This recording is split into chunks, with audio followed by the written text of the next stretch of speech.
witches, it's Taya here, and Luna's floating around somewhere in the back. Here she is, way down there. With it being the Samhain season, Halloween, and especially, I suppose, commercial Halloween, and we're seeing all these images of like the green haggy witch, you know, the commercial witch, if you will, stereotypical witch.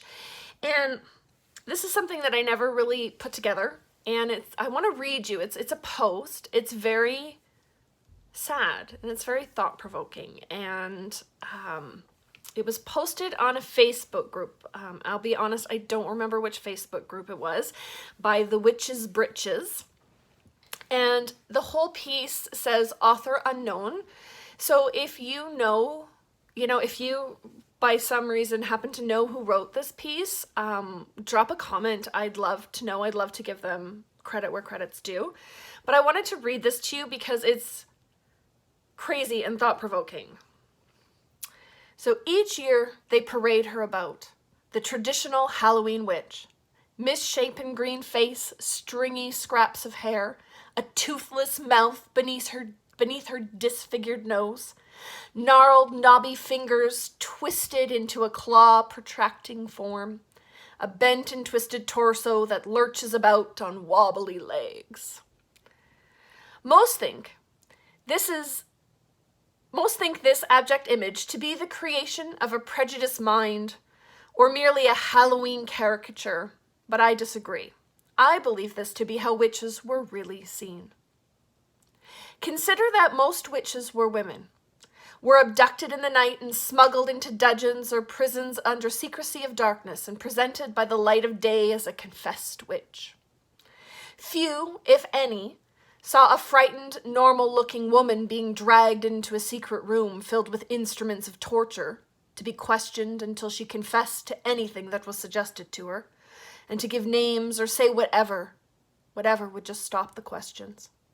Crowds saw the aberration denounced to the world as a self-proclaimed witch, as the witch was paraded through the town en route to be burned, hanged, drowned, stoned, or disposed of in various horrible ways, all created to free and save her soul from her depraved body.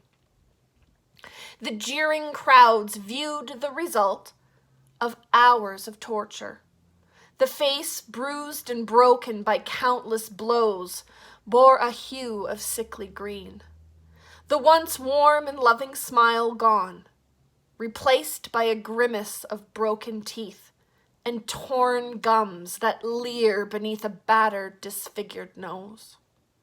The disheveled hair conceals bleeding gaps of torn scalp from whence cruel hands had torn away her lovely tresses. Broken, twisted hands clutched the wagon for support. Fractured fingers locked like cropping claws to steady her broken body. All semblance of humanity gone. This was truly a demon, a bride of Satan, a witch. I revere this Halloween witch and hold her sacred. I honor her courage and listen to her warnings of the dark side of humanity. Each year, I shed tears of respect. And then it's just author unknown. That's just I have goosebumps reading that.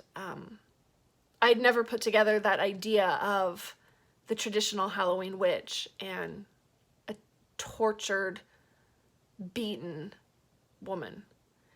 And it's just really sad. And I think that that's something that, given the time of year, we might want to consider and honor her as those who've come before us. Yeah. So I wanted to share that. I just thought, I just felt like that was something that needed a voice, that needed to be shared. I don't know. Do you have thoughts? Drop a comment. Let us know what you think. I just had never considered that idea of the traditional Halloween witch as anything other than just, a caricature. And that piece really just made me think. And again, if you know the author, please let me know. I'd love to give them credit. I think it's a beautiful piece. and thought-provoking and spine-tingling. So I'd love to know who actually put that piece together. Yeah, so thanks guys, that was just a quick one.